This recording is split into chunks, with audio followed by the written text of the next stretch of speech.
اعوذ باللہ من الشیطان الرجیم بسم اللہ الرحمن الرحیم۔ حدیث مبارکہ طبرانی ترغیب جلد نمبر 3 صفحہ نمبر 39۔ رسول اللہ صلی اللہ علیہ وآلہ وسلم نے فرمایا، جب عورت شوہر کے گھر سے شوہر کی ناراضگی میں نکلتی ہے تو آسمان کے سارے فرشتے اور جس جگہ سے گزرتی ہے ساری چیزیں انسان اور جن کے علاوہ سب لعنت کرتی ہیں۔ ابن عباس رضی اللہ تعالیٰ عنہ کی ایک حدیث میں یہ ہے کہ شوہر کی بلا اجازت کے باہر نکلتی ہے تو آسمان کے فرشتے، رحمت کے فرشتے، عذاب کے فرشتے سب اس پر لعنت کرتے ہیں تب تک جب تک وہ واپس نہ آ جائے۔ اس کا مطلب کہ اللہ کی پناہ شوہر کو ناراض کر کے یعنی لڑائی جھگڑا کر کے نکلنے یا اس کی بغیر اجازت سے نکلنے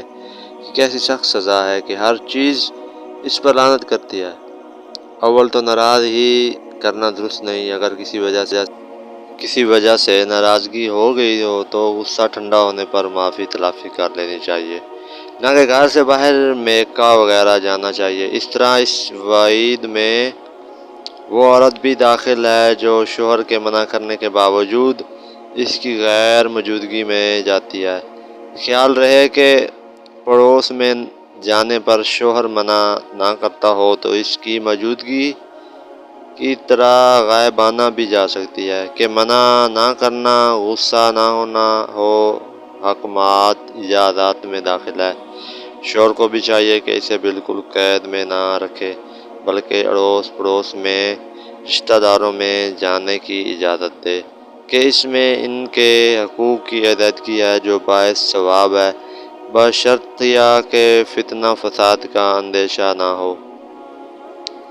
تو پیارے دوستوں، اس حدیث مبارکہ کو بتانے کا مطلب یہ ہے کہ آج کل ہمارے معاشرے میں یہ ایک عام سا رواج بن گیا ہے کہ اکثر عورتیں اپنے شوہر کی غیر موجودگی میں اپنے گھروں سے نکل جاتی ہیں، تو یہ شریعت میں نہیں ہے، اسلام اس چیز کی اجازت نہیں دیتا۔ حدیث مبارکہ جو کچھ کہہ رہی ہے